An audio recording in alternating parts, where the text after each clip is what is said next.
everyone, and welcome yet again to another yearly retrospective on the games I played. This is gonna be a relaxing, chill video, so just sit back, relax.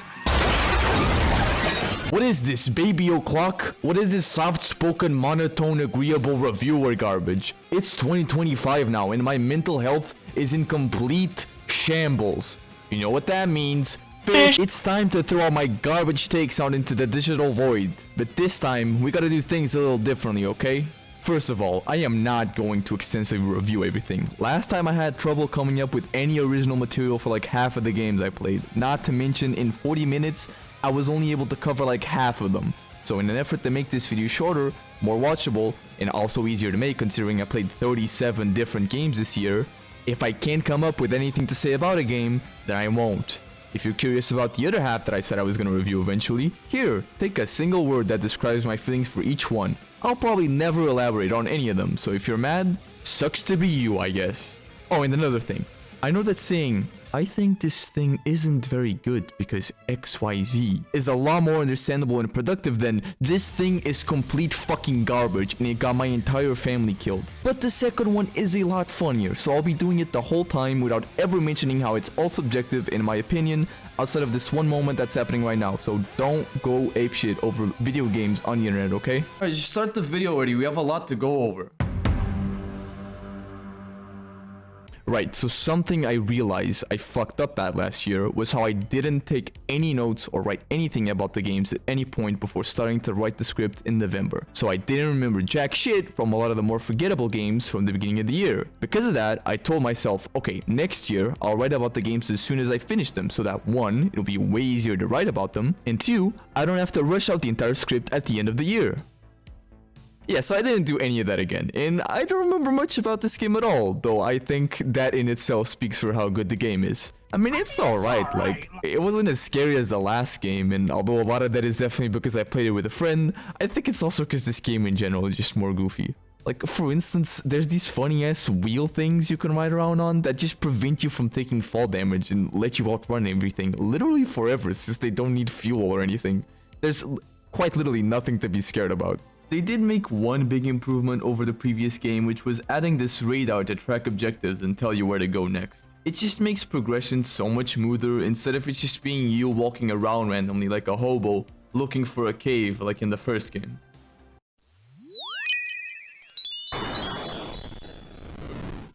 Why did I play this game for 46 hours? Honestly, I have no idea. Apparently, I felt the need to get all the achievements, but to be honest, saying that I played this game is a bit of an exaggeration, because I don't know if you're looking at this intensive gameplay in the background, but this game doesn't exactly require a lot of user input. Most of my time with this game was spent alt-tabbed studying or watching a video or something, while occasionally clicking back a few times just to queue another task. It's pretty boring.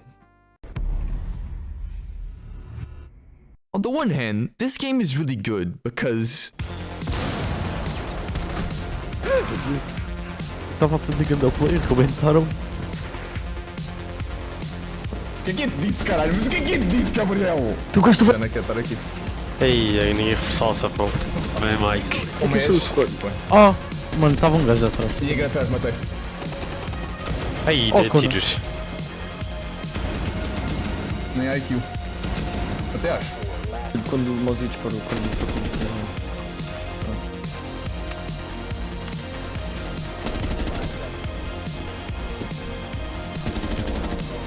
But on the other hand, this game is bad because... Ok, evitar com a... Foda-se. Não, só... Ai, cara! Para a direita. Tá bem. Foda-se, ela deu prefere. Vou morrer. Foda-se, não vi. Quando o gajo parece um caranguejo. Onde? Black Fruit. Eu não sei, eu nem tinha andado. Foda-se, olha, tá bem. Ai. Bom, tá bem, bom timing, foda-se. Isto é mau. Lixa na escada assim. Bem. Foda-se. Bora. Fuck it, foi bom. Todos, estão aí todos. É que ele bateu como, caralho? É que sou eu completamente óbvio. Caralho. Foda-se. Epá, caralho, o Ace está 1 de HP. Now this is a real game, a real banger. Neon White is so fire that it will make any person autistically repeat the same 10-second level over and over and over and over and over again, just to shave a couple milliseconds off the time. Most of the levels are short and sweet, so they're not hard to memorize, and messing up isn't a big deal since it's not like you lose a lot of time with each attempt.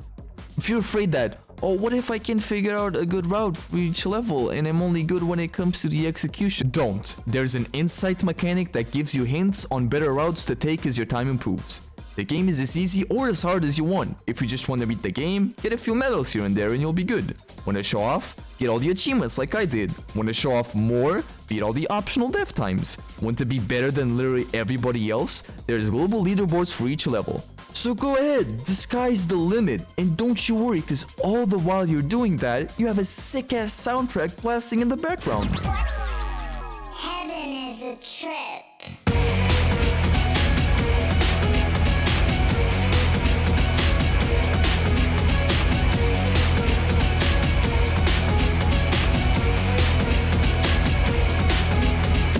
Now, after all this glazing, you'd think, okay, well, there's gotta be something bad about the game. And you know, if you saw any other review, you'd be completely right. Literally every single person that talks about this game criticizes the same thing, to the point that there's even a Discord gif about it.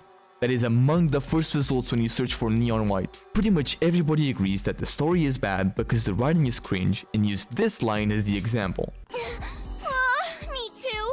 You're so lucky you don't have big boobs, White. They get it the worst. Now let me level with you. For any regular functioning human being, I agree, this is pretty cringe. But I'ma be for real. I can't speak for everybody watching this video, but personally, I watch anime, so I'm already used to bottom of the barrel writing quality. Because of this, 2 or 3 moments like this in the game didn't really faze me. And even then, at the end of the day, the story really isn't a very important element here, and you can just kinda skip all of it if you want to, so do whatever floats your boat. How'd you like the taste of freedom?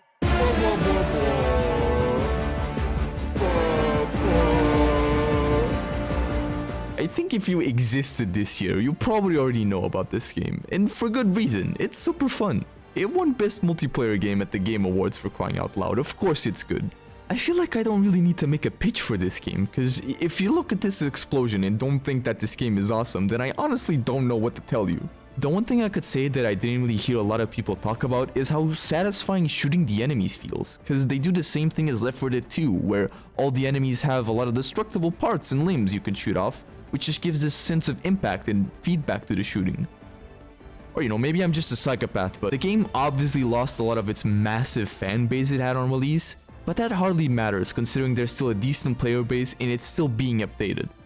Buy this game with a couple of friends and you'll have a guaranteed good time. You got boost power! Fuck you, Nintendo. Why do you let this franchise die? It's so sick. You go so goddamn fast in this game. The boost also being a health bar makes for this really cool risk reward system where you can risk it all for a crucial boost and potentially clutch out a win or just fail and straight up fucking die. It's awesome. God damn it, Nintendo. Why do you just want to see us suffer? It's Lethal Company, but way less replayable cause the enemy and environment variety ain't that good. But also it was free on April Fools, so if you got it then, there's literally nothing to lose. It's pretty fun for a few hours. If you're wondering what the hell is going on with the resolution of the gameplay footage, it's because the whole deal of the game is that you can record videos with an in-game camera and then upload them for views. But you can also just export the file to your computer and get some pretty funny clips out of it. Já vai mexer, vamos com Slime às 3 da manhã. Olha no caminho. Oh, temos de conseguir. Está a ser afogada.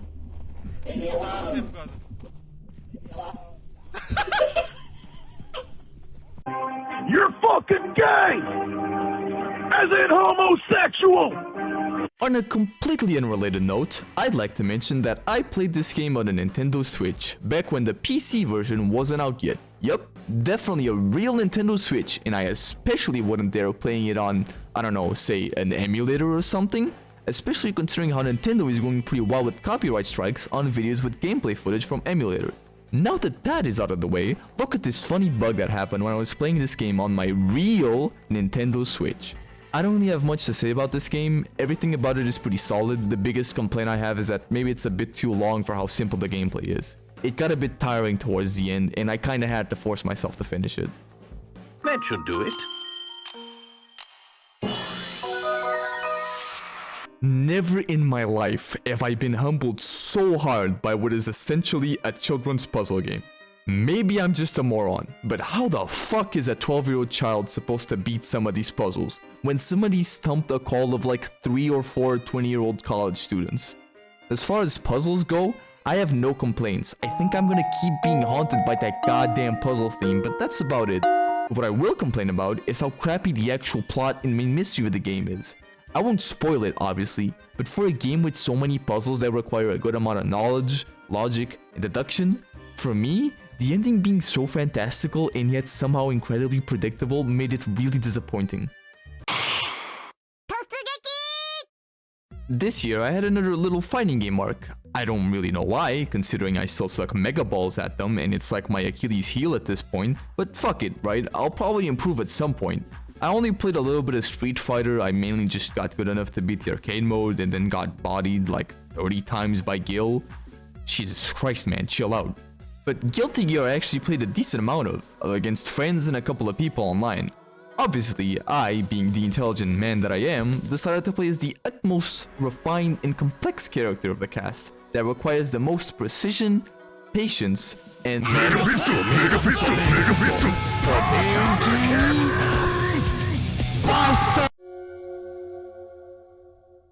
This game is outdated, like it didn't function properly on my computer without mods outdated. I had this bug where all the characters had no hair and beards on their faces, so everybody I talked to looked like Mr. Clean. New Vegas already has the jank from coming out 14 years ago, but then it's also got the Bethesda, or in this case Obsidian's, jank on top of it. The combat is pretty underwhelming, and the shooting doesn't feel that good at all, but that's okay, cause no one who plays this game says the combat is good anyways. The common praise for this game is how all the quests can be completed in several ways, and there's tons of room for player choice and expression. And with that I agree. Me personally, since I didn't want to deal with any of the combat, I maxed out all of the non-combat stats and got a robot friend to fight for me, so half the time I was able to solve shit diplomatically, and the other half I could just wait in a corner while my friend finishes the job. There's also a lot of endings and factions you can side with, so feel free to endlessly argue about who's objectively the right choice on Reddit.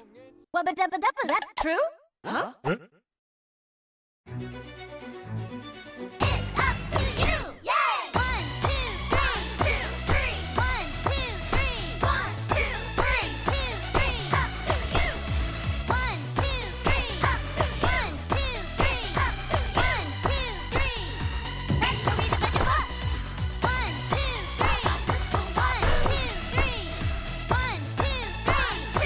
3. Let's go read the budget book! 1, 2, 3. Up to you! Right, this boom ba boom! Okay, it's on! Let's go read the budget book! 1, 2, 3. 1, 2, 3. Okay, it's on! Let's go read the budget book! 1, 2, 3. 2, 3. 2, 3. Okay, it's on! It's up to you! Yay! Okay, it's on! It's up to you! Up to you! Right, this boom ba boom! Right, this boom ba boom! 1, 2, 3. 2, 3. Okay, it's on! Right, this boom ba boom! Right, this boom ba boom! It's up to you! 1, 2, 3. 2, 3. 2, 3. 1, 2, 3. 2, 3. Okay, it's on! 1, 2, 3. Up to you! Right, this boom ba boom! Okay, it's on! It's up to you! Yay! So yeah, this game's pretty sick. I don't need to explain myself to a defect. All you do is hit things with a guitar.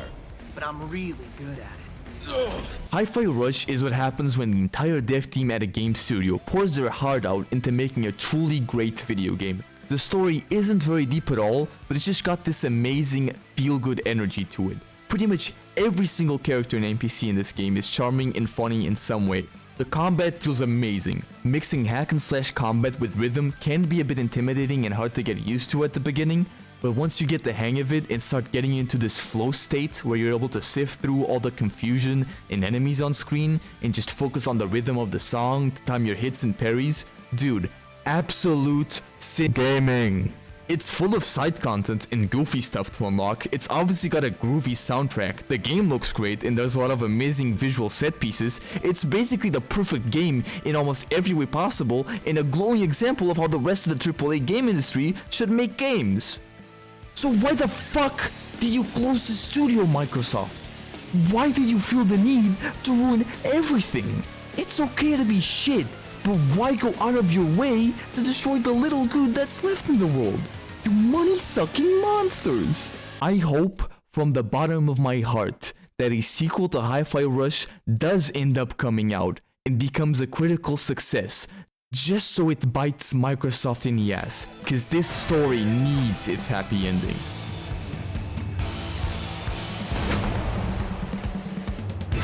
Bring it on.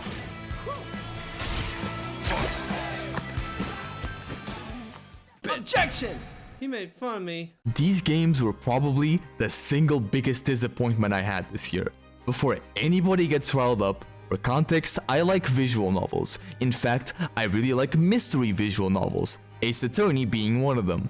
I have a soft spot for the original trilogy, but I think all of the games I've played until this one have been good fun.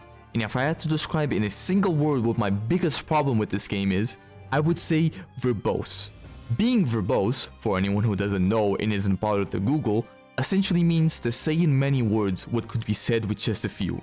And although it's hard to show specific examples of this since I would be spoiling the game, look at the amount of times the prosecutor retorts with an objection, not to advance the plot by making any actual point or anything of real substance, but purely to insult the protagonist.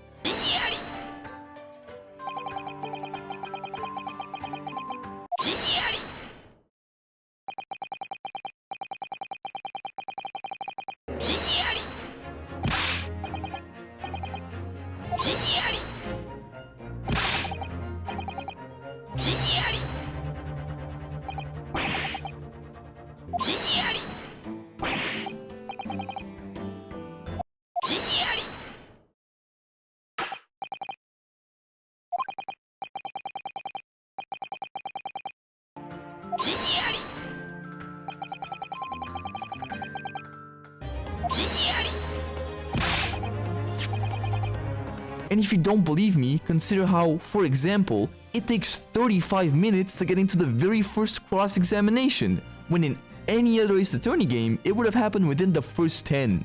The first case alone is 4 hours long, for crying out loud. Look how much longer this game is compared to the other Ace Attorney games. It would have been one thing if it was longer because it generally had more substance, but it hardly does. You could easily shave hours off the runtime of this game if you just cut out all the useless padded fluff dialogue that contributes nothing, all the constant reminders of established events and facts to make sure even people with the memory of a goldfish are keeping up with the plot, and all the exaggerated theatrics and animations that play out every single goddamn time. And I know, okay, I know that other Ace Attorney games can also be like this sometimes, but just not nearly as often as it is in here. If you still don't believe me or would like to see for yourself if the game truly is tedious, I recommend watching a playthrough of the first case of the first game. If you get through that genuinely entertained and without feeling any ounce of tedium, you'll probably be fine. Otherwise, do not even bother with this game, because as far as I played, that being the second case of the second game, it does not get any better. Which is honestly a shame, because underneath all that filler, there are a lot of aspects to like about this game. The actual cases themselves are up to the standards of the rest of the franchise, and the game both looks and sounds great. I especially love the soundtrack. Unfortunately, tried as I might, I just could not bring myself to finish it. Plants vs. Zombies. Yep. I got all the achievements in this game. I really don't know why. I think I might have a problem. Out of every game on this list, this is the game I would recommend everyone watching to go play the most. Outer Wilds to me is a game about the joy of exploration. You start the game, you're given a basic tutorial, the part of the game kicks off, you're given a spaceship, and from then on, you're free. It's you and your ship, and there's a whole solar system out there for you to explore, starting from wherever you want. And mind you, there's no EXP to get, or combat system to improve at, no. In this game, knowledge is power. As you explore this world, you'll understand it better. You'll start connecting dots and making realizations. You'll learn how to access places you didn't know how to before by exploring the rules of its universe. It's genuinely such a breath of fresh air, and an original concept when it comes to progression in games. And it's also the reason why most of the gameplay I've been showing is either footage from the starting planet or just me flying through space randomly. Experiencing Outer Wilds is unique, not only in the sense that your playthrough is unique to you, and anyone else who plays it will likely go through exploring the world in an entirely different manner and figure things out in their own way, but also in the sense that you can only really play it once. Like I said, in this world, knowledge is power. If you already know what to do, you can beat this game from a fresh save in less than 10 minutes. You can definitely argue this is a bad thing and criticize this game for its lack of replayability, and although I do think you have a point, I will say this. Outer Wilds might be a game that you can only really play once for about 16 hours, but I promise you that those 16 hours will be among the most unforgettable and magical you'll ever have playing video games. And I think that's beautiful.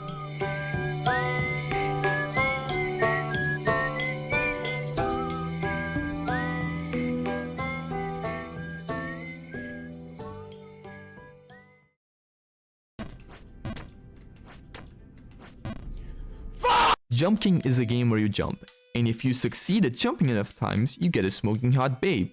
But if you fail, your punishment can range from a small slap in the wrist to getting your cock and balls slowly chopped off by a really dull knife.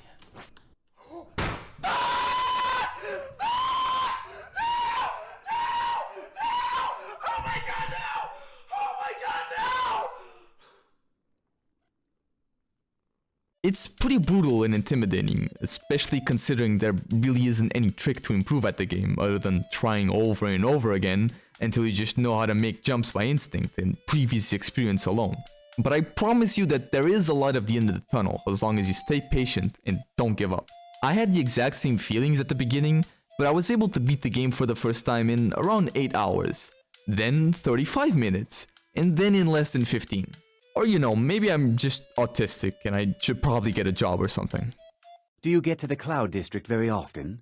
Oh, what am I saying? Of course you don't. If you couldn't tell by the fact that I make videos on YouTube about them, I really like video games. And I also really like rationalizing why I like them. You know, look at all the features and properties of a game and point out, oh, I like it because of these. Oh, but I don't like these. Why? Well, I mean, for one, understanding what brings me joy in video games makes it easier to know what games I should try next and what I should be looking for.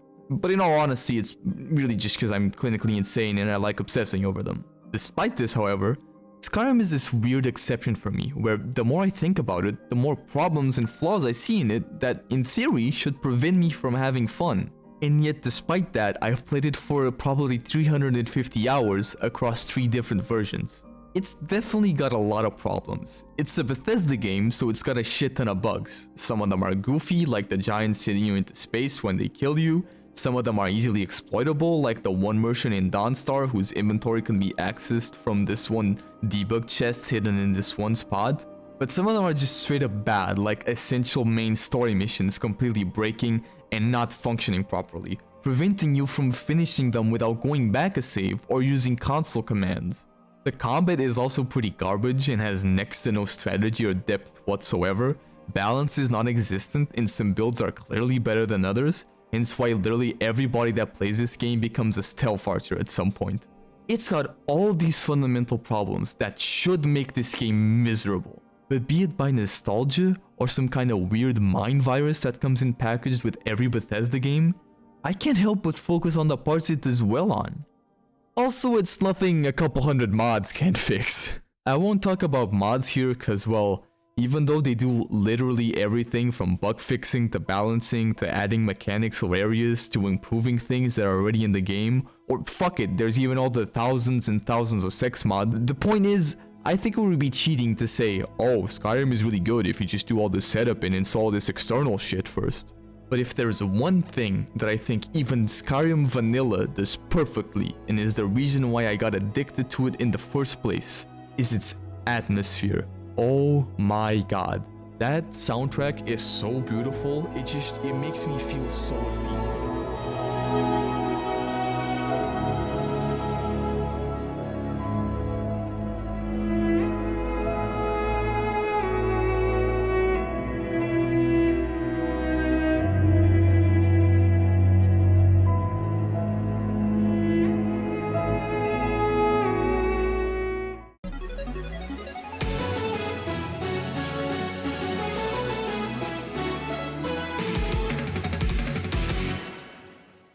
Holy fuck, this game's awesome.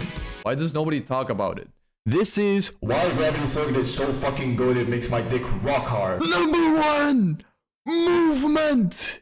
Good controls easily make or break a platformer. If the character feels responsive, if their moveset allows for experimentation, if it just feels natural and freeing to play in general, you're already halfway there towards making a good one. And let me tell you, this game has some good fucking movement.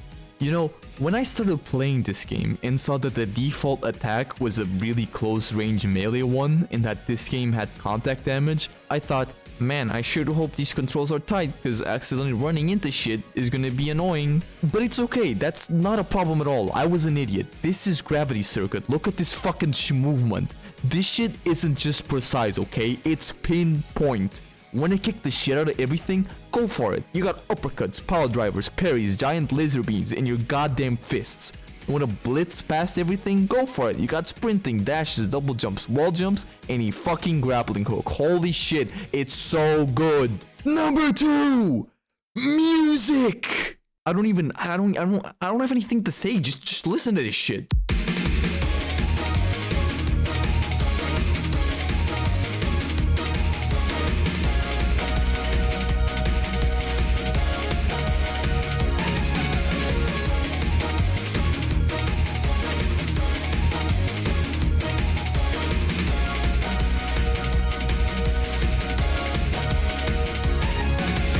Number 3! This game is awesome and it's fun the whole way through, so please play it, okay? Cool, thanks.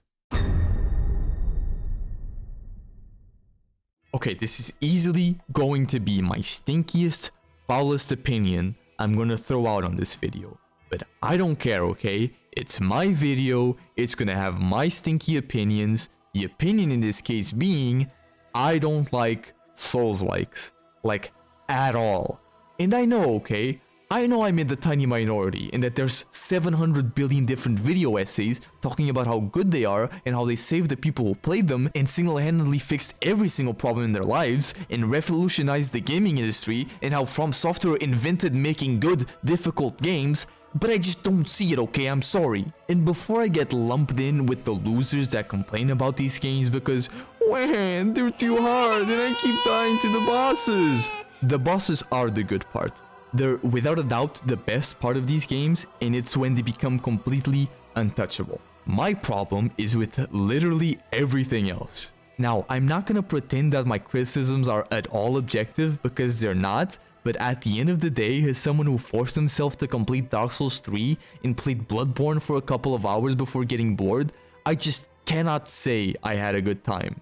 The games happening in dying, corrupted worlds results in these empty, boring environments made entirely out of greys and browns and dark yellows and greens, barring a few exceptions where there's actual life in the world.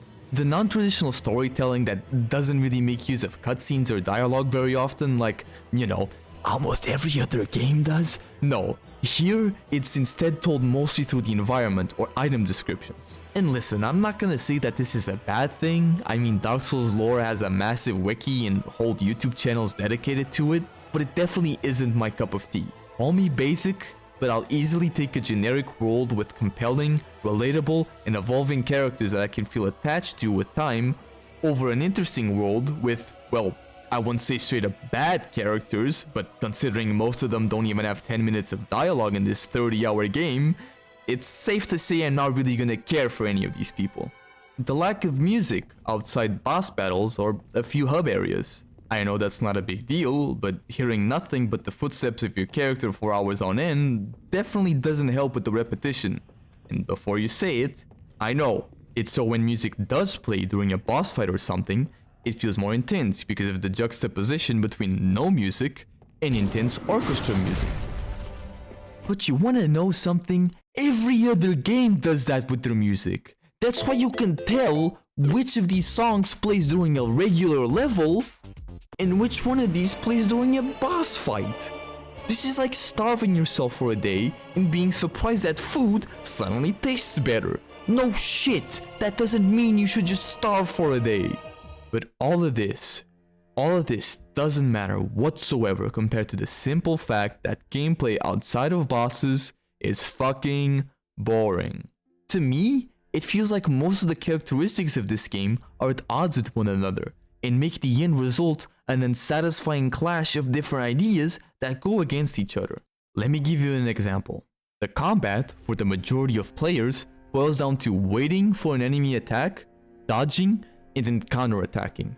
Are there other options and playstyles? Definitely. You got shit like parries, blocks, magic, and there's a shit ton of weapons. But tell me, what incentive is there for me to try any of that when at the end of the day, the simple ass broadsword that I'm already used to, along with some decent dodging skills, can get me through the entire game? This is when you answer, well, aren't you making the game boring for yourself by picking the simplest and most effective method rather than having fun and experimenting? To which I say, true, but that's because the environment that I'm in doesn't incentivize it whatsoever. Why should I waste my time experimenting and trying out new builds when there's an RPG leveling system that prevents me from using weapons decently if I don't have the correct stats for it? And respecking isn't a very convenient process, and grinding fucking sucks. Why should I waste my time learning a new playstyle when I'm playing a difficult game where it's vital to play efficiently and every little thing you do helps? It would be one thing if at least there was little to no consequence for dying and I could do all this experimentation without worrying about losing anything. But there is! And it just so happens to be potentially losing the resource you need to level up. Oh, but if you're bored of fighting enemies, why not just run past them? Can't. Or well, at least not a lot, since you need your XP to level up, so you don't make the game harder on yourself for being underleveled. Do you see what I mean? Do you see what I mean when I say that there are conflicting ideas at play here? All this thought process just so I can figure out what the least miserable way of getting through some fucking poison swamp is. Anyways, TLDR, the bosses are cool and interesting even with the simple combat, but regular enemies are just boring and tedious and the RPG elements fuck everything up.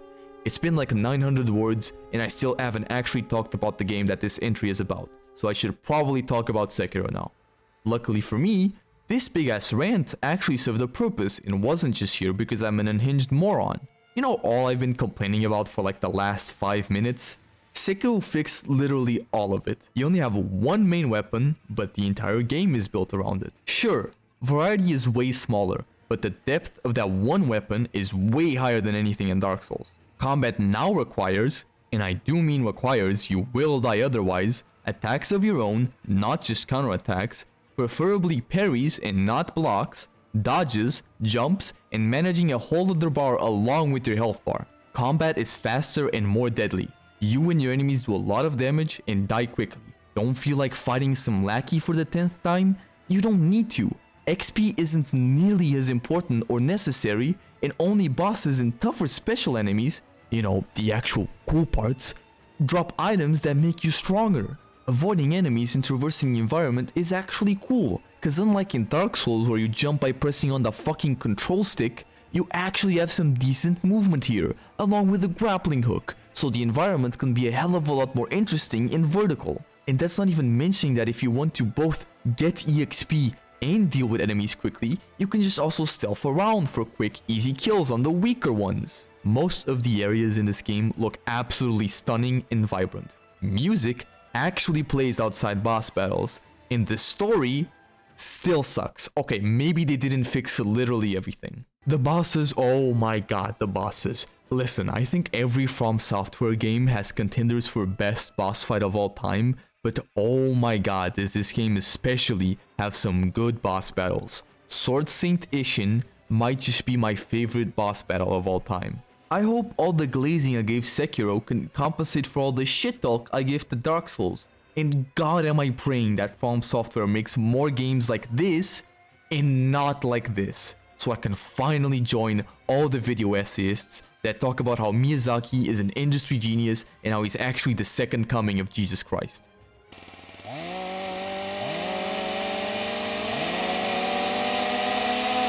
There's a lot of discs, there's a lot of rooms. I don't know. It's short and sweet, and what you see is what you get. It's the type of game that makes you feel like you're good at video games, because you'll find ways to survive in the tiniest little cracks and spots in between all the death around you.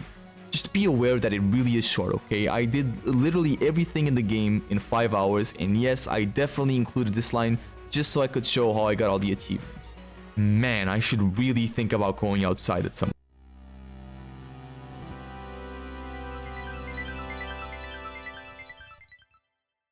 This is a game about taking care of a walking red flag. Do not be fooled, okay? There is no fixing this girl. All you can do is delay the eventual train wreck. I had a pretty fun time, mostly just reading all the absurd shit Ame-chan says. The actual management gameplay is alright, but you don't play it for that. In fact, sometimes you'll want to purposely make the worst possible life decisions for this poor schizo just so you can see what happens. Also, please go watch and listen to Internet Overload and Internet Yamero, because as this commenter beautifully puts it, this video would instantly vaporize a Victorian-era child.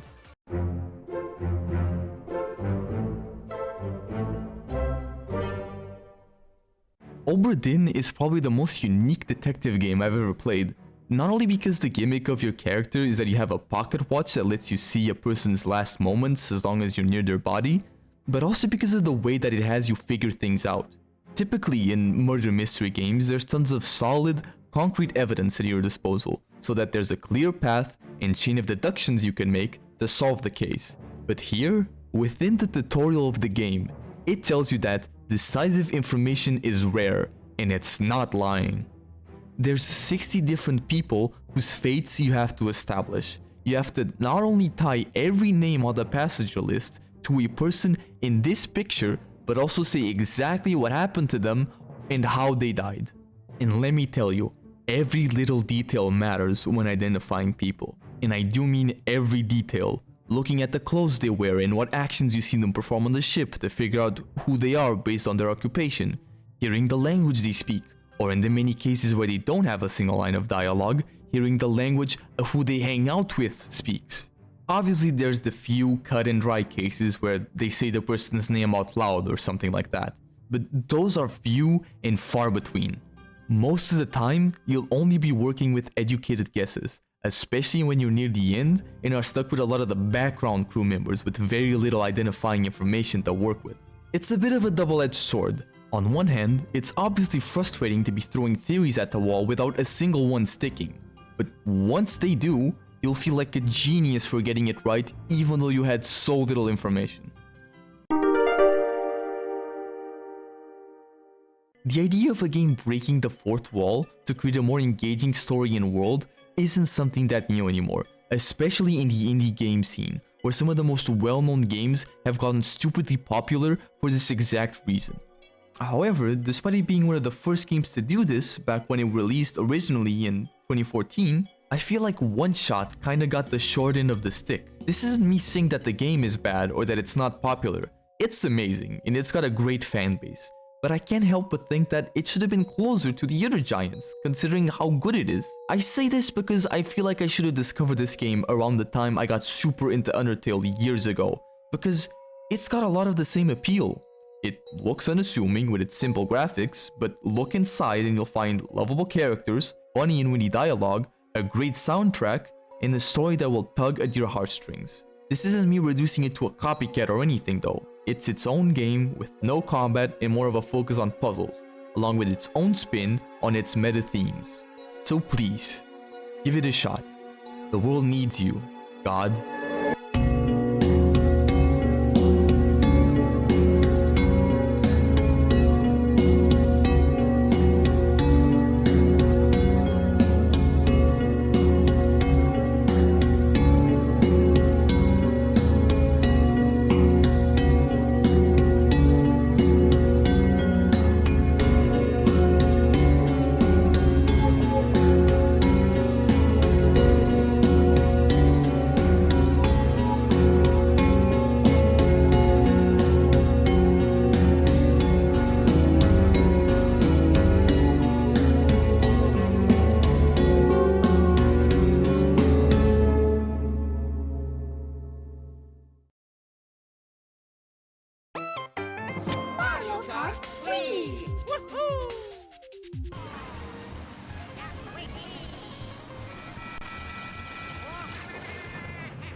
Man, fuck this game. F1 2020 is...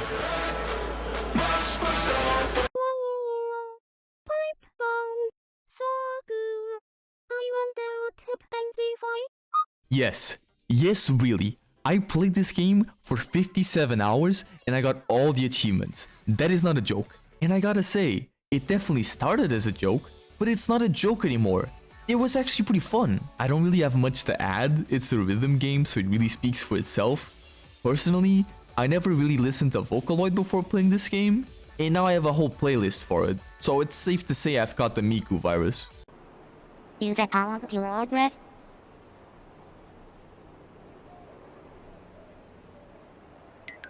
Don't even worry about that road. This October, I thought to myself, let's play this silly little Nintendo survival horror game for Halloween. Little did I know that like a month later, Luigi's Mansion would suddenly get a lot of attention for, well, let's just say unexpected reasons.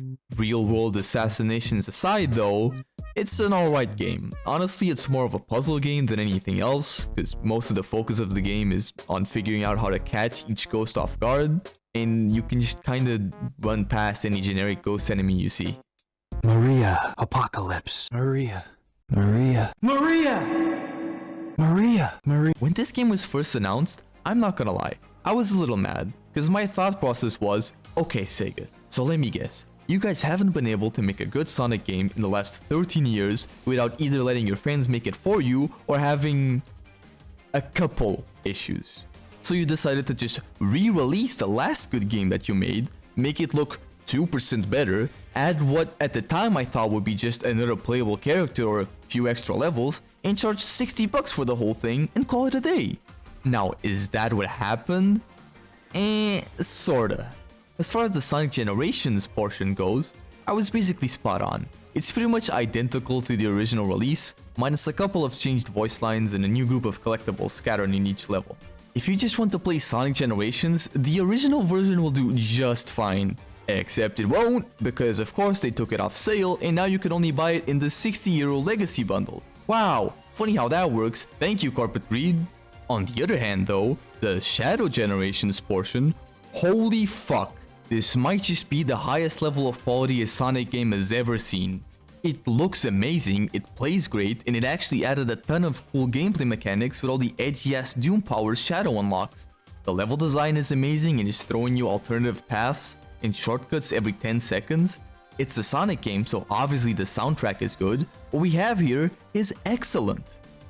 It's just a shame that there's only 3 hours of it. That's the one problem with this game. There's just not a lot of it, and for €50, unless you've never played the original Sonic Generations as well, which mind you is also rather short, it's hard to justify for the price. I mean, even I didn't pay for this game. I played a friend's copy, and although I did have a blast with it, I doubt I would have felt good about hitting credits on both halves of a €50 game in less than 10 hours. But listen, you're on the right track, Sega. Do this again, but make it all new and like 9 to 10 hours long, and we're golden.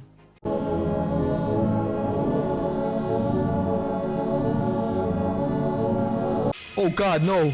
Low polygon counts! Get your filthy triangles away from me! In all seriousness though, even with the old PS1 graphics, this game does a pretty good job at being scary, at least in its atmosphere. This isn't some FNAF type beat, where you'll fall off your chair when a PNG flashes on your screen. In fact, it's more of the opposite. This game's most unnerving moments are probably its most quiet, I'd say.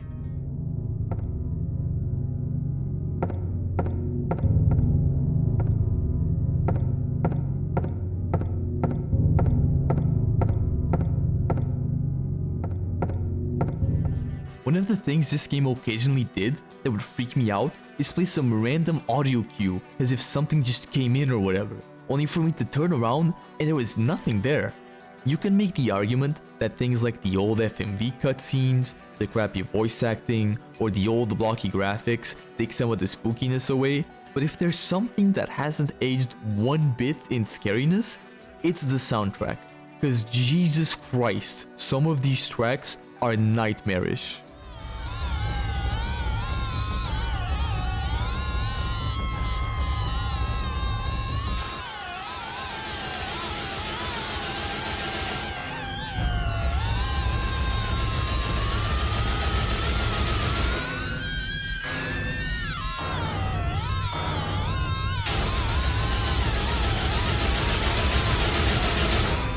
I think even despite its age, this is a decent experience. To me personally, even its dated gameplay aspects like the tank controls didn't bother me too much. The only real problem I had with it was how I think the game could benefit from being more clear on where to go and what to do sometimes. And also, I think that locking the good ending of the game behind doing a little side quests in the building that is never relevant to the plot at all and is easily missable was a bit of a dick move. Especially given that for a lot of the buildings in Silent Hill, you could barely tell which doors are interactable and which ones aren't. Hotline Miami on steroids. That's what this is. The major difference is that unlike in Hotline Miami, where you have to play defensively because every bullet is instant death, here you and your enemies actually have a health bar and can take a few hits. Add on the fact that this is a roguelike where you get more currency to upgrade yourself if you string kills together in combos, and suddenly playing aggressive isn't just an option, it's the meta. And holy fuck, does it feel damn good to play aggressively.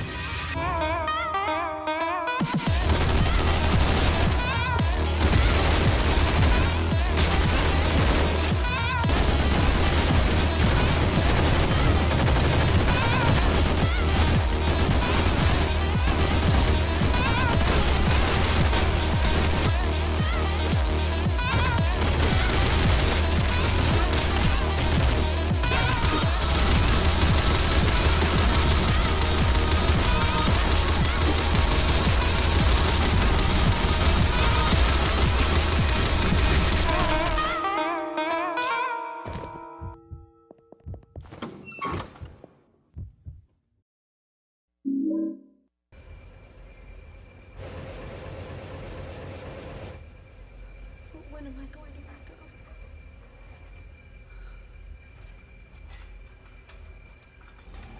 What the fuck is going on? Is what I spent most of my playthrough thinking. Not in a bad way though. The only thing that stopped the original game from being freakier was the graphics limitations. Here, the game actually looks nice enough that it still holds up today. So now you can see all the fucked up diminished environments and enemies in all their glorious detail. I don't have much to add because most of what I said about the original also applies here. It's just an overall improvement in pretty much every way. Gonna be totally honest here, I completely forgot that I even played this game. So this section of the video is a last minute addition. The fights are alright, but I don't understand why there's such a massive hub world in between all the bosses. There's nothing to do, it's not very beautiful or anything, and it's just a complete waste of time. And now, for the last game I played this year. What? Wait, really? That's it? This was the last game I played this year? Okay, kind of an anticlimactic ending. What am I supposed to do with this game? Alright, sure, fuck it, whatever. Tough shit, I guess. This game was pretty boring. It started out okay, because it's like a management game where you have to balance maintaining your needs, working for money, and training to upgrade your stats and win fights. But then it stops doing that and gives you all the money and food you need, so really all the game becomes is you spending entire in-game days just watching your character's stats slowly increasing. I don't know what they had in mind when they made it so you no longer have to manage in a management game. Also, you don't do anything in the fights, it plays itself, and it honestly takes so long that it makes me wonder why they didn't include a skip to the end button. Also, the game has a single track that plays almost throughout the whole game and it gets tedious fast. Also, the ending is fucking horrible and it cuts out midway to bait you into playing the second game. Yeah, this game really isn't that good at all.